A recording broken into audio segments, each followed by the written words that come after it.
Hey, what is going on, freedom fighters? Welcome to Break the Chains Media. Today is Thursday, September 25th, 2025. I'm doing something a little different today because the news is just constant. It's just, you can't stop. It's just one after another after another.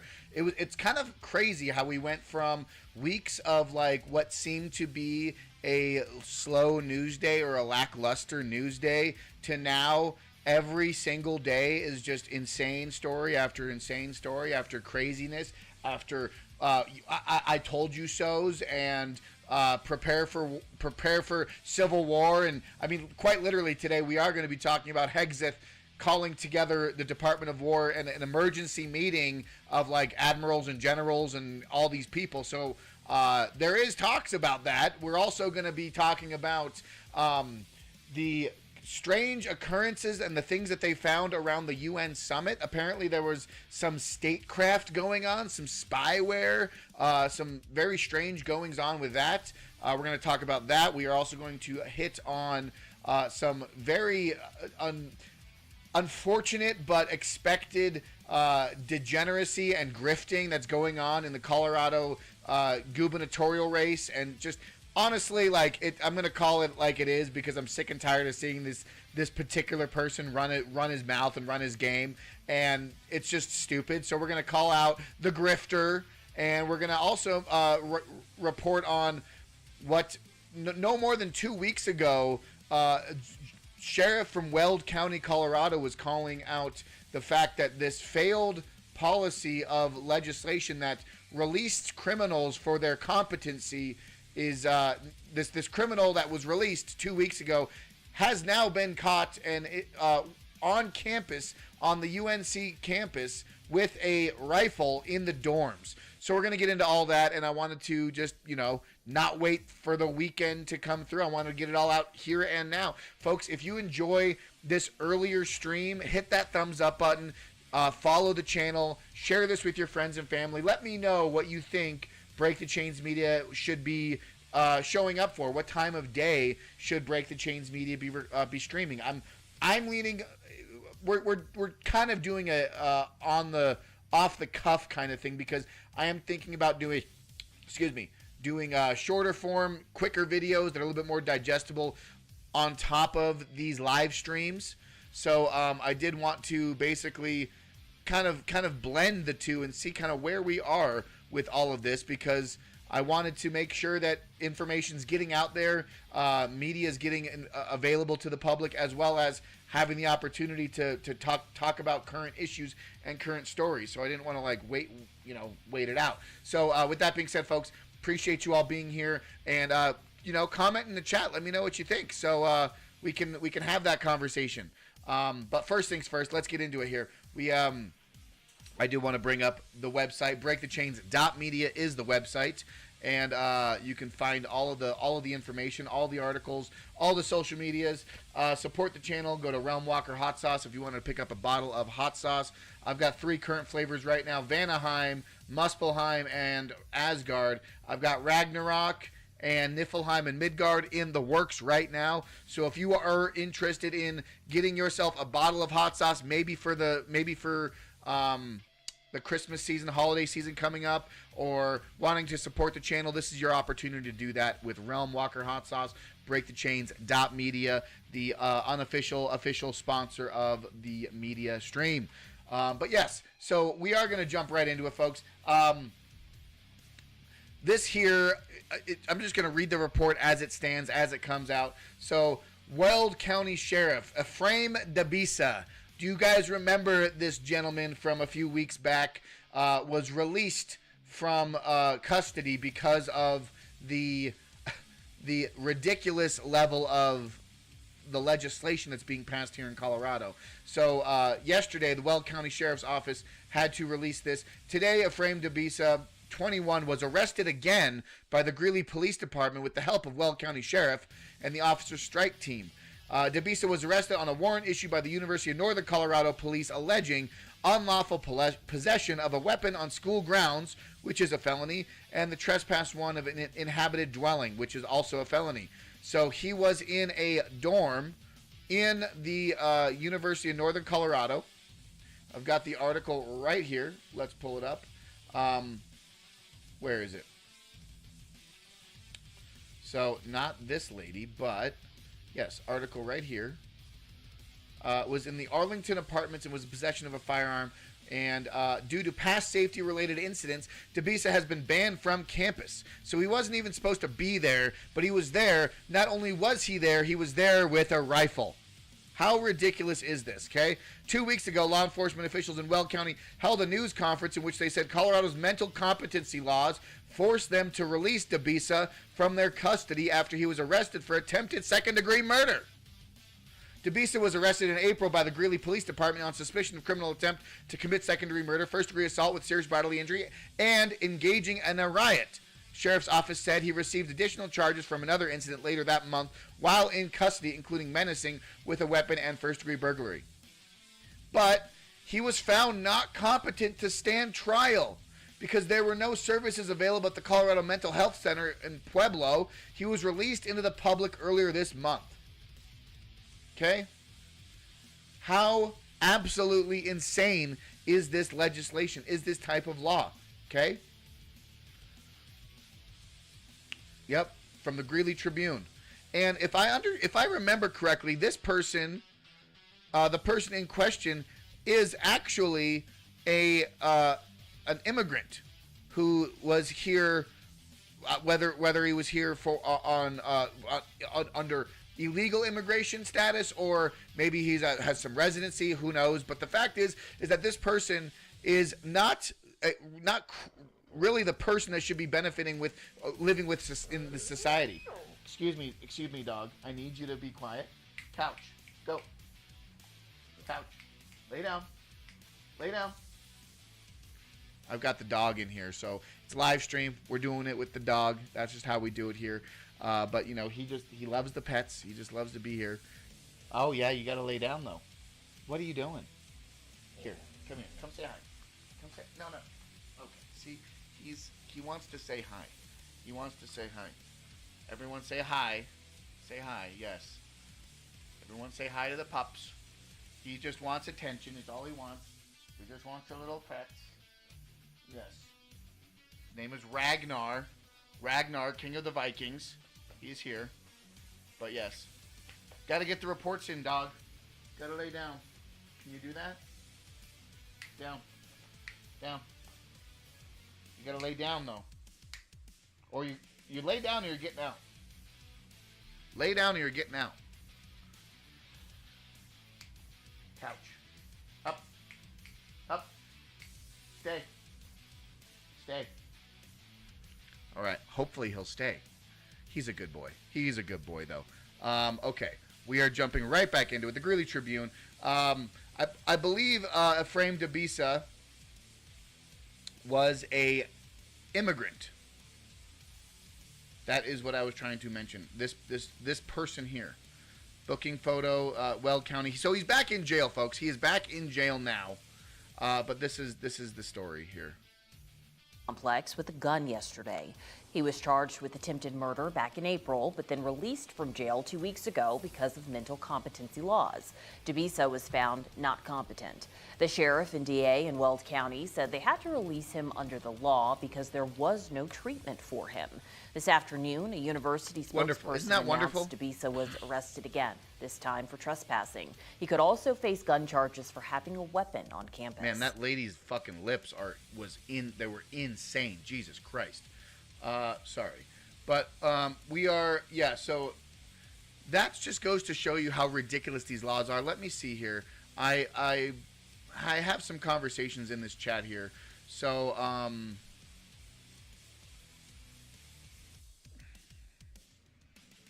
yeah, a lot of people are saying he should get turned back into ICE.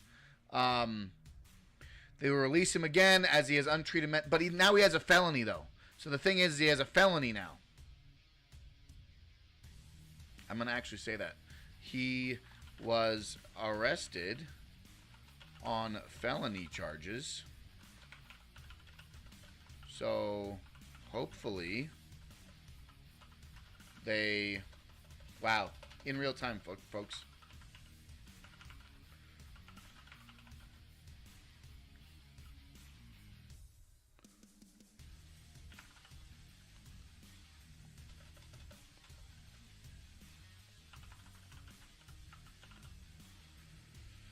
We will see, though. We will see, right? I have the... Yeah. I have it right here.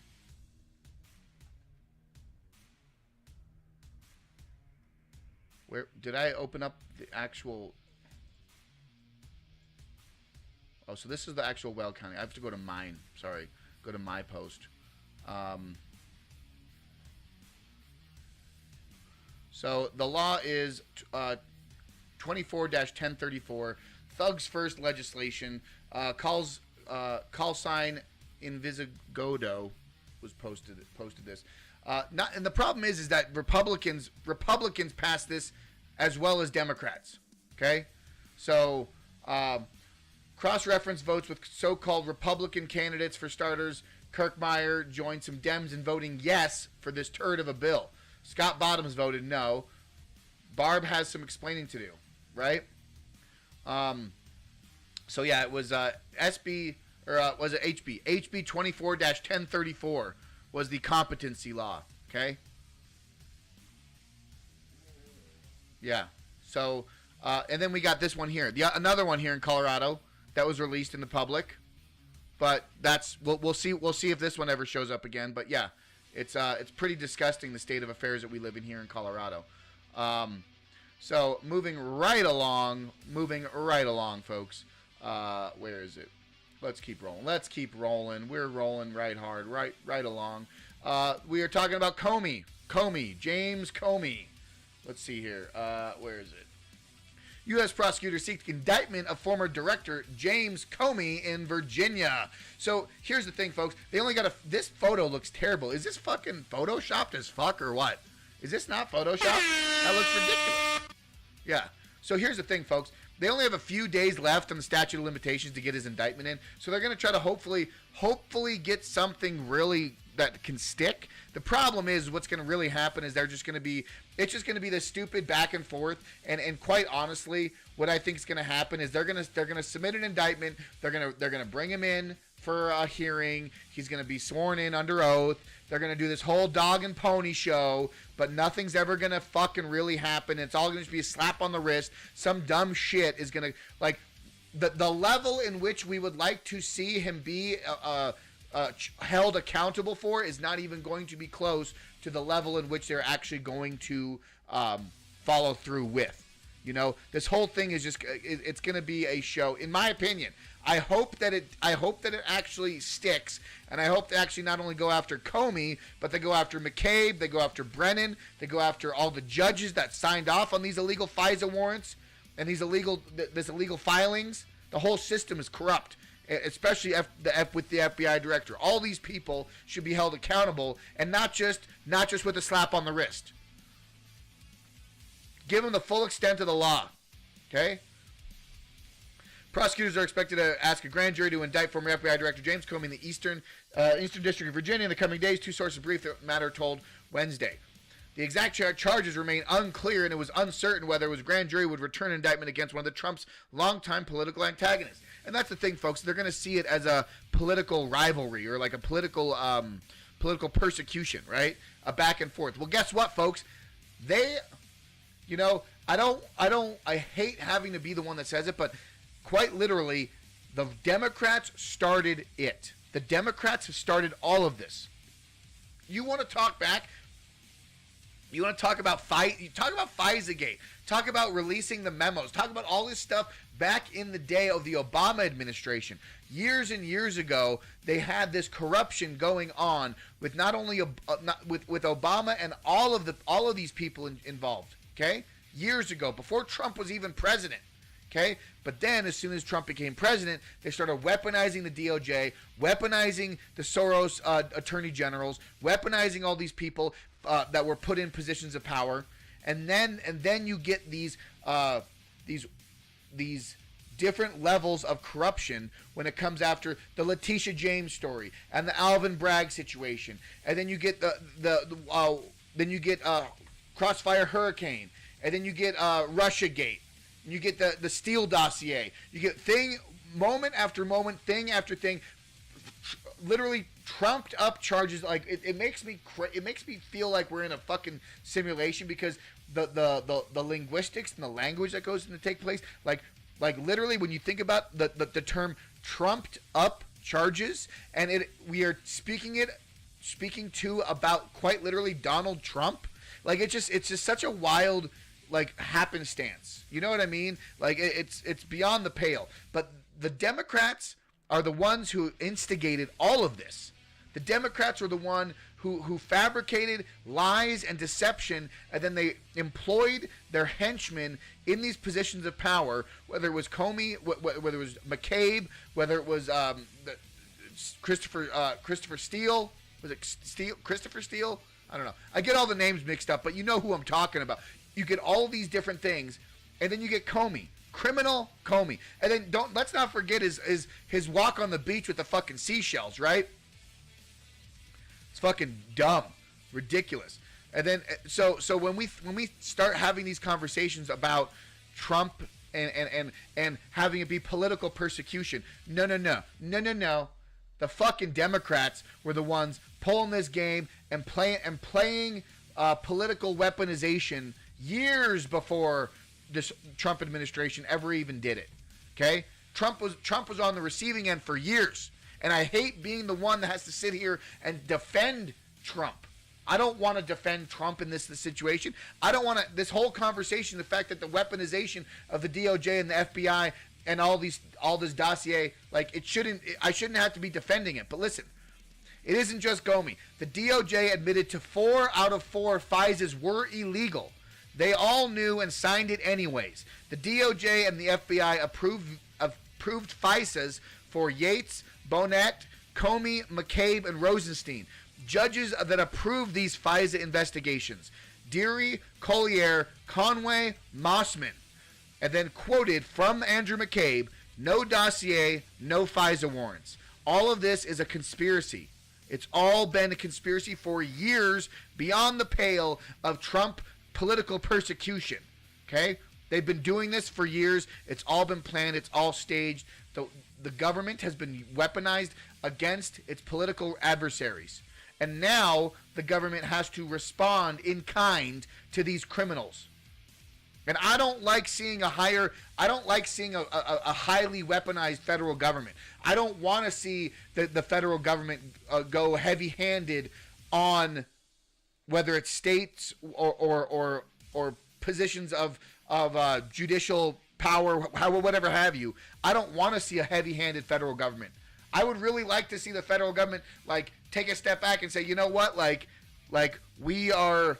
Like, these are some hard times right now, and I don't want to see a militarized or a weaponized government. But here we are, folks. We're fucking here. We're fucking in it.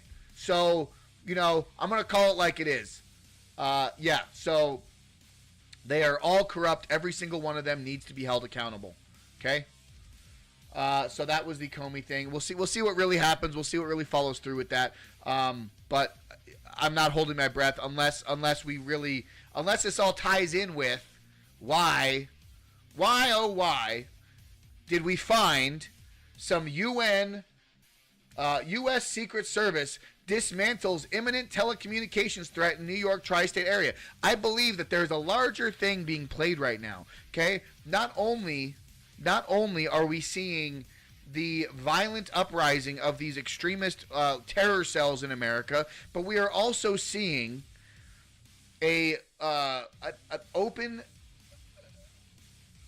breakdown of the Spygate, spycraft, spyware. When we're talking about like the UN summit, okay. So let me just postulate with you for this, okay.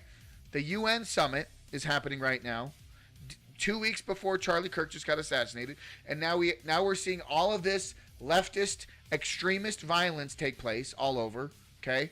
And so we have a hotbed for domestic hostility, okay? Hold that, put a pin in that. And now we are all in addition to that, we are seeing a potential Comey indictment being dropped maybe tomorrow, or maybe, I assume it's going to probably happen tomorrow being Friday the 26th, but we'll see.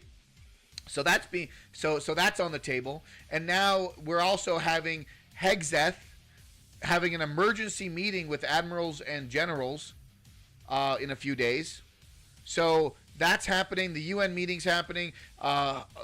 Hotbed of domestic hostility is happening. There is such ramped up levels of tension being brought into the situation right now, and I think it's incredible. I wouldn't say it's unprecedented, because we have just been so accustomed to living in calmer times, or just a political spat back and forth. But now, I mean, we're seeing some rubber hit the road right now. Okay, folks. Devices seized near UN meeting could have shut down cell phone networks. The U.S. Secret Service said it uncovered a large network of electronic devices capable of disrupting cell phone networks in New York ahead of the 80th anniversary meeting of the United Nations General Assembly. This is a couple days ago, I think it was. The agency tasked with protecting the president and vice president did not share specific information on plot or threat against the world leaders during the annual meeting. However, U.S. Secret Service Director Sean Curran said that the potential for damage was significant, ranging from disabling regional cell phone towers to facilitating communications between criminal and foreign adversaries. The network could also be likely used for espionage. Okay? Check it out, folks. And this is, I feel like this is a completely missed story. Okay? Secret Service disrupts threat network near UN General Assembly. Hello. My name is Matt McCool, and I'm the special agent in charge of the Secret Service New York field office. We are making this announcement as a matter of public interest, given timing, amount, and concentration of material recovered during a recent Secret Service protective intelligence investigation. Following multiple telecommunications-related imminent threats directed towards senior U.S. government officials this spring, the U.S. Secret Service began a protective intelligence investigation to determine the extent and impact these threats could have on protective operations. This was a difficult and complex effort to identify the source of these fraudulent calls and the impact on the Secret Service protective mission. During this period, we leveraged technical assistance and support of federal partners, including Homeland Security Investigations, the Department of Justice, and the Office of the Director of National Intelligence. We also received phenomenal support from our state and local law enforcement partners, to include the NYPD. The investigation led us to the New York tri-state area, where investigators discovered tens of thousands of co-located and networked cellular devices capable of carrying out nefarious telecommunications attacks. It's a spy net. These devices allowed anonymous encrypted communications between potential threat actors and criminal enterprises, enabling criminal organizations to operate undetected. This network had the potential to disable cell phone towers and essentially shut down the cellular network in New York City. Wow. These devices were concentrated within 35 miles of the global meeting of the United Nations General Assembly, now underway in New York City. Given the timing, location, and proximity, and potential for significant disruptions to the New York telecom system, we moved quickly to disrupt this network. To be clear, these recovered devices no longer pose a threat to the New York tri-state area. Okay. All right. That's amazing. But the fact that it's been basically pushed under the rug, that's not what I wanted to pull up. And I wanted to show, no, not that. Excuse me. Let me find it. I actually need to pull up the picture right now. But, yeah, according to Secret Service, there were 300 SIM servers, 100,000 SIM cards, and other illicit materials found in multiple sites in the tri-state area surrounding New York City. Secret Service agents are working alongside New York Police Department and other law enforcement agencies, including Homeland Security investigation, to conduct forensic analysis on the devices. Matt McCool, the guy who was just talking, the special agent in charge of the Secret Service field office, said forensic investigation already revealed the involvement of at least one foreign nation. I wonder what foreign nation that was, as well as several bad actors already known to law enforcement. McCool said the investigation is ongoing and that the agency made decision to share information about the threat with the public in the early stages to safeguard the critical infrastructure. Okay, so we now have evidence. Basically, we now have solid evidence of state-crafted spyware state-crafted spyware around the United Nations meeting, and now we're on the heels of Pete Hegseth, the Department of War, holding an emergency meeting with the admirals and generals of the United States military for some meeting on the 30th. The September 30th is the alleged meeting. We are about to get into that. Folks, if you enjoy this, if this is the first time jumping into Break the Chains Media, hit that follow button. Join me. We do live streams Monday, Tuesday, Wednesdays, Tyranny Response Tuesdays. We are Change Wednesdays. Today is Thursday. I'm feeling frisky. I'm feeling spry. I wanted to put out this information because there's a lot of information that needs to get out, and I wanted to get it out before the weekend was out. So here we are, folks on YouTube. You can also follow me on Rumble. You can also follow me on X. You can follow me on Instagram. All of the stuff, all of the things are there for you. Links in the description down below. And give me a thumbs up and share this with the people and friends and family. But folks, check it out. So this is from the New York Times. My instincts is that this is espionage, says Mr. Ferrante, who previously served in top cybersecurity positions in the White House and the FBI. In addition to jamming the cellular network, he said such a large amount of equipment near the United Nations could be used for eavesdropping. I mean, we're talking like super hyper level, like Watergate type shit. And obviously, this isn't Watergate tied to Nixon. But I'm saying in general, this was a spycraft, statecraft. This was espionage. In addition to jamming the cellular networks, he said such a large amount of equipment near the United Nations could be used for eavesdropping. James A. Lewis, a cybersecurity researcher at the Center of European Policy Analysis in Washington, said only a handful of countries could pull off such an operation, including Russia, China, and Israel. So these three nations are in the target of the potential persons involved, the countries of interest, Tyler as Robinson it were. And then below here, I was trying to actually, can I like move it? But yeah, you can see here. You can actually see here. Where is it? Hold on. Yeah, you could see it right here. This is all the data that. Or wow, why am I having such a hard time? This is all of Secret Service dismantled a network of more than 300,000 SIM servers, 100 SIM cards, New York State area. Yep, I already read this, but yeah, this is tangible video evidence or photographic evidence. It's pretty wild that no one's really talking about this. So tying that in with Hegseth abruptly summons top military commanders to a meeting in Virginia next week. Okay? What do we know? What do we know about this? Defense Secretary Pete Hegseth summoned military top officers, hundreds of generals and admirals to a base in Northern Virginia for a sudden meeting next week, according to three people familiar with the matter. Directive did not offer a reason for the gathering on Tuesday of senior commanders of the one-star rank or higher and their top advisors of the Marine Corps and base Quantico. The people who described the move as unusual were not authorized to publicly discuss sensitive plans and spoke in condition of anonymity. Anonymity. Is that even, am I saying that right or wrong? Fuck me, right? It's my fault. Anonymity. Anonymity. Wow, guys. Wow. F's in the chat for me not being able to say that fucking word. Yeah. Pentagon spokesman Sean Parnell confirmed that Hegseth will be addressing his senior military leaders early next week. Across the military, there are 800 generals and admirals of all ranks. Many command thousands of service members and are stationed across the world in more than a dozen countries and time zones.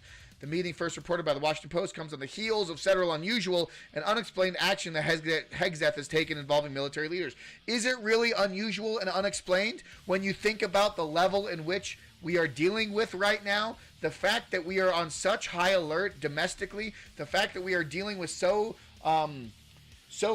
unprecedented times, the assassination of Charlie Kirk, two prior assassination attempts by the president, many different unrests with the anti-ICE protests. We just had a copycat shooter shoot at an ICE facility in Texas. We also had someone shoot at the ABC building. Is it really unprecedented? and then you talk about the spy network that they just uncovered in New York City, right during the UN summit. Is this really unprecedented, or is this being extra cautious? And like I said earlier, I do not want to see a militarized, heavy-handed federal government. But I think, with everything considered, we are past the pale, folks. We have crossed the Rubicon. We are beyond the looking glass now. Okay? So for Pete Hegseth to rally his admirals and to rally his generals for an unprecedented quote unquote meeting to strategize and plan, I think it's extremely I think it's unusual, because nothing like this has happened in recent years. So when we start thinking like that, everything starts to make more sense. When we start thinking, rather than thinking about in times of peace, start thinking about in times of war. Because unfortunately, folks, we are in uncharted waters. We are beyond the horizon of what it means to be in a world that knows peace. Because right now we are in uncharted territory, folks. So for us to be sitting here and validating or questioning, why is Pete Hegseth doing this? Why are they having a top military commanders meeting? And we're not even talking about on a global stage. The fact that Donald Trump just decided to do a complete 180 with Ukraine, and now they're posturing against Russia. And honestly, I think it's more of a card holding thing, and it's trying to quell all of this. And then we're talking about, no one's really talking about Iran and Israel anymore, and the ethnic cleansing that's happening in genocide, or the ethnic cleansing and genocide that's happening in Gaza. I mean, there are so many things happening right now, domestically and internationally. The fact that Hegseth is abruptly summoning top military brass together makes perfect sense to me, because we are beyond the event horizon. Things are not as always what they seem. We are so far down the rabbit hole, we can't even see the fucking sun anymore. Folks, if you enjoy that, if you agree with that, give me a thumbs up. Let me know what you guys think in the chat. Let me know, share this video, because we have to be mentally prepared, mentally, physically, spiritually prepared for anything and everything that comes our way in the next 18 months, 2 years, 4 years, all the way up until leading into Agenda 2030 territory, because we got 5 years until Agenda 2030 is allegedly supposed to be taking place, right? And whatever means necessary, whatever means to whatever end they want to see get us into a technocratic, totalitarian, surveillance state, militarized, constant fear, war propaganda. This is the narrative that they try to push. And it's not just the right, it's not just the left. This is government, folks. This is government. And we have to understand that. And we have to take a step back and stop playing partisan politics and understand what is most important to us. The freedom and liberty of people, the sovereign individual, right? The fact that war is the normalcy in human history. Peacetime is the rarity. Wartime is what humans have always experienced. More often than not, humans are experiencing war. We have been lucky. We have been privileged and cherish the years and times that we've had with quote unquote times of peace. Now let's be honest though. There's always been these these hot conflicts and flash in the pan war. And I mean, like wars popping off all over the world. But the fact that the United States and America particularly has lived in this relatively calm period of peace, right? It is a privileged time that we live in here in this era. So when we have headlines such as this, when we have ICE facilities being shot at by domestic terrorists, when we have assassinations of political figures, or I guess I don't know, would it be a political figure or a populist figure in conservative movement, when we have an assassination on a arguably a biblical scale that fundamentally changes the way that the America and conservatives and Christian conservatives have lived their lives, and on the heels of 2 assassinations attempts by a president, radical extremists, illegal immigration. Not only the illegal immigration aspect, but the fact that we're sitting here and we're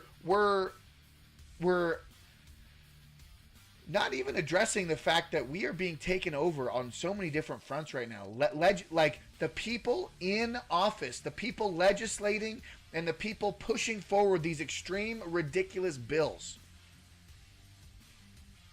Okay? We have extreme legislative insanity from arguably Marxists in our legislature, definitely communists, arguably Marxists, pushing these open borders, competency laws, and putting criminals back on the streets, and raising taxes, and infringing on our Second Amendment rights, infringing on our free speech, infringing on all of our rights. Okay? Legislation being passed. We have weak and feckless rhinos, weak and feckless GOP members who sit there and roll over with yellow bellies. These yellow belly, spineless GOP members who push stupid, insane policies, who work hand in hand with Democrats, who allow for open borders, who funnel into this game, who open the door, Trojan horses to this technocratic takeover. Okay? That's what's happening right now in our world. Okay? I make light of the Hegseth conversation when I saw it earlier today. I asked, we got 4 options. From Disclosed.tv, U.S. Secretary of War Hegseth orders rare urgent meeting of hundreds of generals and admirals, per the Washington Post. I said, is it aliens, Israel, Ukraine, or the Trans-Tifa? Which one are we going to war against? Or which one are we militarizing against, right? Make a joke of it. Look, sometimes we gotta just fucking laugh, okay? Sometimes we gotta just laugh, okay? But honestly, this is the world we live in, folks. Gallows humor, as it were.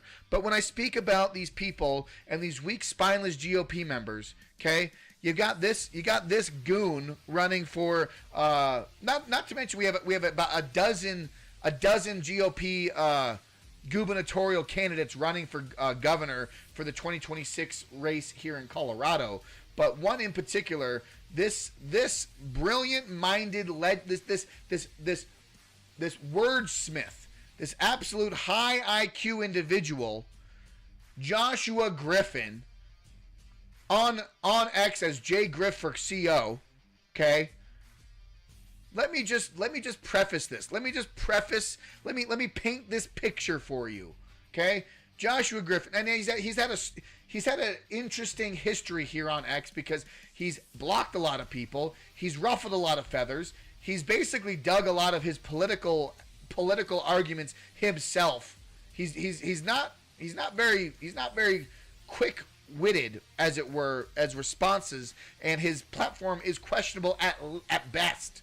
Okay, so one of his platforms here. As governor, I'll launch America's first state-backed digital currency and Colorado State Bank to power the cannabis and hemp economy safely, transparently, and profitably. Okay? Now, on its face value, I understand what he's saying because of the fact that the weed industry here in Colorado cannot be backed by federal backed banks because it's not federally decriminalized. So I see the angle in which he is trying to address the problem. He says, because currently right now, most like every single weed dispensary here in Colorado has to run with cash and not use federal banks. So he's trying to remedy the issue by launching a state-backed digital currency. Folks, what is that?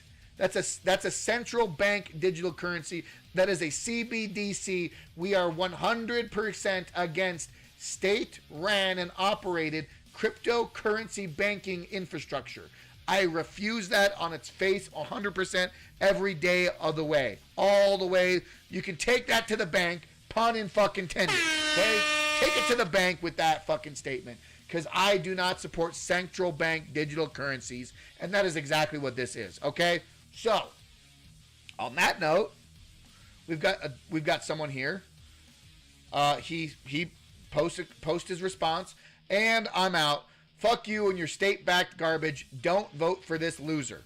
Okay? You know, not the nicest way to say it, but he spoke his turn. He spoke his piece. He said, "I'm not supporting that. Get the fuck out of here with that." So, how does Josh respond? How does the grifter Griffin respond? Want to come to a dojo and say that to my face? Yeah, thought so. I'd rather be a loser than a cowardly keyboard warrior. What the shit kind of response is that for a man running for governor? How inconsiderate, disrespectful to you're gonna get flack. You're gonna get flack as a governor, as a candidate, as a politician. But to have that kind of response is just so lowbrow and just scummy, and it's just like he's getting ratioed so hard. Not one. Look at this. Look at how bad this is, folks. Exhibit A. Okay, I commented, "You are not a serious candidate, especially when you threaten to fight constituents who disagree with you." Okay, I mean, not much more need be spoken, right? I said, this clown lost his credibility months ago in the Colorado gubernatorial race. Now he's threatening to fight constituents that disagree with his loony bin, state-ran, central bank digital currency plan. Get the fuck out of here, Colorado. Get the fuck out of Colorado, Grifter Griffin. Okay? And that's why I try to give this guy ample opportunity and ample room to speak. I even followed the guy a few months back. I posted something because he was, at the time, he was blocking. He was protecting his page, or he was blocking his page from visibility. And I basically said, if you want to be running for governor here, you need to have conversations with people on all sides of the political spectrum. If you want to run for governor, you got to take all conversations to the table. Okay? Now let's think about this critically. You know, it makes perfect sense though. You know, some people posted. I mean, I posted like, this is the energy that he's coming in with. Hey, sir, enough. Stop. What are you barking about? All right. Hold on. You want to get out of here? Get it. Go. Okay. I tried to have him in here, but he just, you know. He's going to be barking for a second. But this is the energy that Josh Griffin came in with, and rather than having a conversation, rather than debating ideas, he has to respond in such hostility, and it just doesn't make any sense. It's actually quite ridiculous. But when you take a step back, it actually makes perfect sense, because we have over a dozen candidates running for. We have over a dozen candidates running for the gubernatorial race here in Colorado. We have so many different positions in the GOP. Half of them are weak and yellow-bellied, and they're going to roll over to any Democrat, or they're going to find a middle-of-the-road argument Democrat. I mean, Josh Griffin's policies are anything but GOP conservative values. Okay, and I'll pull up a tweet and we'll have a conversation about it. And but I made it made good sense here when I posted this. But so Josh Griffin always posted foxhole politics as a part of his. He still uses hashtags. No one uses hashtags anymore, folks. You don't use hashtags. It's all algorithmically driven by words and phrases, right? There's no hashtags anymore. You don't need to use them. But he still uses them because that's how out of touch he is. Anyways, I posted. I finally figured out why Joshua Griffin uses hashtag foxhole politics in his posts. I said he excels at using a shovel. Digs himself into deeper political holes with his disastrous positions. Foxholes are dug for one man, and as it stands, grifter Joshua Griffin is alone with his ridiculous takes.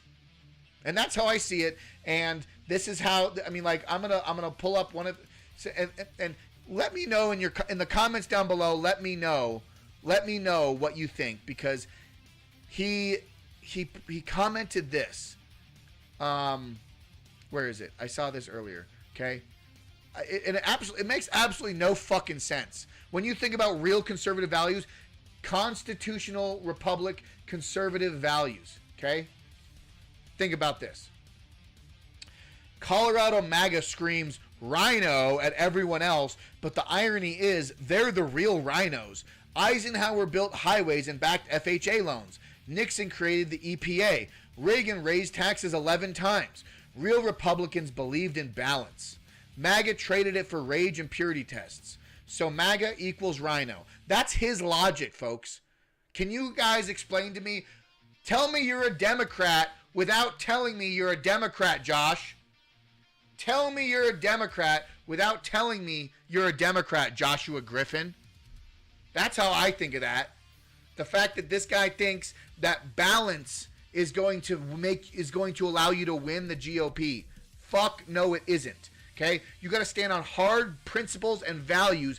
Limit the government, limit spending, reduce taxes, reinvest, cut government waste, cut government spending, bring the government down to heel, bring it down to size, and reinvest the money that we could be spending. Colorado's budget right now is $44 billion annually. You think we could find better ways to spend that money? I think we could find better ways to spend our money. 38% of that is currently being spent on health care, as per the Democrats' plan. So, Josh, what is your plan when it comes to properly rebalancing the government, rebalancing the fiscal responsibility here in Colorado, Joshua Griffin? You let me know. Chat, you let me know in the comments down below. What do you think of this guy? I think he's a Democrat in red clothing. Okay, he's wearing a red tie and calls himself a fucking Republican. I think he's a snakeskin salesman. He's a snakeskin salesman, and he fucking doesn't know shit from his fucking elbow. Personally, I'm sick of this guy, and I don't want. And I'll say it. I'll say it to anyone and everyone. And guess what? I won't block you, Josh. Like you've blocked everyone. You've blocked so many people in your race to the fucking gubernatorial. Okay? Not to mention, where the fuck has this guy come from? This guy came from fucking nowhere. I don't know shit for fuck about nothing about this guy. I don't know. He doesn't know anything about Colorado. I'm a goddamn native. I grew up in this state, born and raised in Colorado, in North Jeffco, Colorado. What's up? Let's go. Where is this guy from? Okay? Mr. Foxhole Politics trash bag. Give me a fucking break. Get out of here with your fucking yellow belly, spineless, Democrat mouthing, wannabe GOP, feckless, useless, degenerate mindset. I'm sick of it. Thank you for your attention to this matter. Joshua Griffin. Grifter Griffin. Okay? Folks, I am wrapping up this live stream. I am going to be wrapping it up. I've got things to do. I've got places to be. If you enjoy this kind of conversation, if you enjoy this kind of narrative, a little bit freeform, a little bit off the cuff, no holds barred. I don't wear a suit and tie.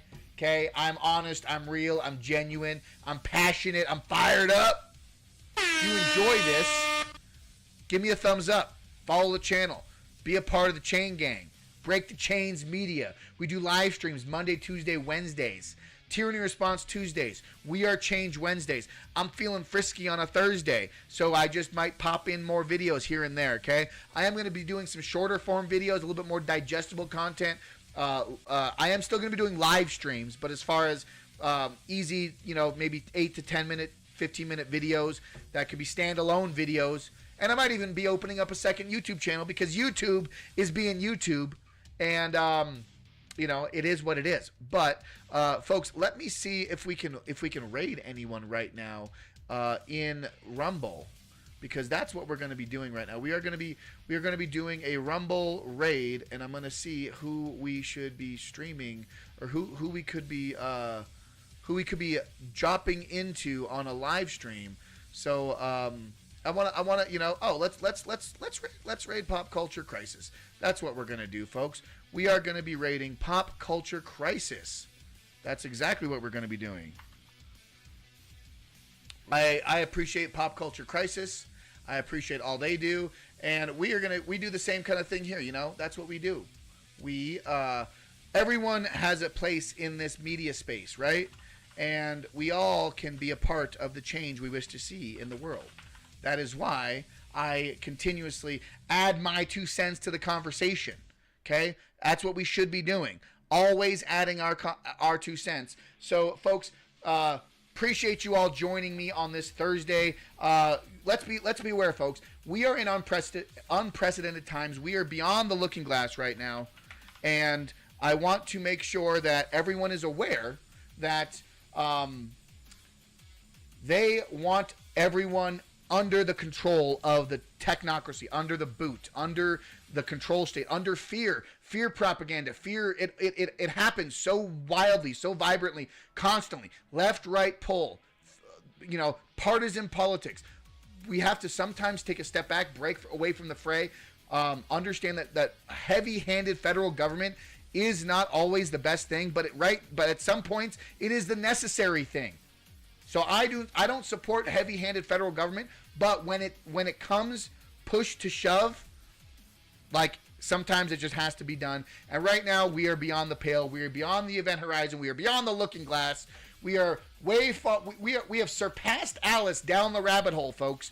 And every day is a new day. And I hope everyone is aware and making sure that we are a part of that together. Hope and prayers and truth and honesty will always set us free, and make sure that you understand that it is about making sure you are strong in your mind, your body, and your soul, and making sure that understanding that every day is a new day to start the conversation towards truth, freedom, and justice. And we have to be responding to tyranny on all levels, responding to the technocracy that is infringing on us at every step of the way. So with that, folks, I appreciate you. I love you. And we are about to be raiding Pop Culture Crisis right now. And as always, fight for freedom and never give up.